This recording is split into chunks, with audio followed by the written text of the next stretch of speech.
સુરતના સચિન જીઆઈડીસી વિસ્તારમાં એક શંકાસ્પદ હત્યાના કેસ સમગ્ર વિસ્તારમાં ચકચાર મચી જવા પામી છે।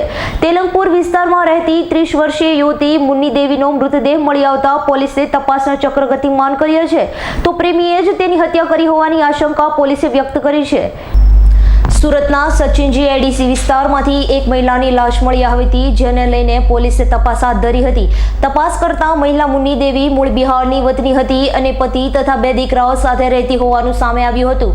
તો પોલીસે સીસીટીવી ફૂટેજના આધારે જણાવ્યું છે કે મૃતકને છેલ્લા અરમાન હાશમી નામના યુવક સાથે બાઇક પર જતી નજરે જોઈ પડી હતી।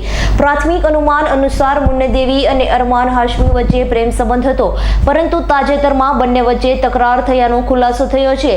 તે જ કારણે તેમને અરમાન આક્રોશમાં આવીને બોથડ પદાર્થથી મુન્ની દેવી પર હુમલો કરી બેફામ મારમારી કરતા હત્યા કરી નાખી હતી। ત્યારબાદ આરોપી અરમાન ઘટના સ્થળેથી ફરાર થઈ ગયો અને આવી આશંકાઓનો હાલ સિવાય રહી છે।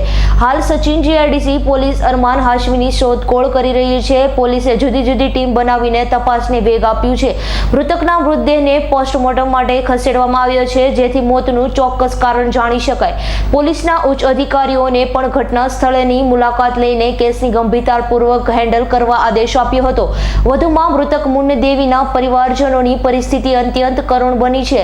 2 દીકરાઓ પોતાના માતાને ગુમાવ્યાના આઘાતમાં છે અને આખા તેલંગપુર વિસ્તારમાં આ ઘટનાને લઈને શોકનો માહોલ ફેલાયો છે। હવે સમગ્ર શહેરમાં લોકોના મૌખિક ચર્ચા ચાલી રહી છે કે પ્રેમ સંબંધોથી તકલીલ કઈ હદ સુધી જઈ શકે છે। સચિન પોલીસ હવે આ કેસને આગળ વધારી આરોપીને ઝડપવા માટે સઘન શોધખોળ ચલાવી રહી છે। Bureau report S9 news Surat. અમારી તમામ માહિતીથી અપડેટ રહેવા માટે જોડાયેલા રહો S9 ન્યૂઝ સાથે।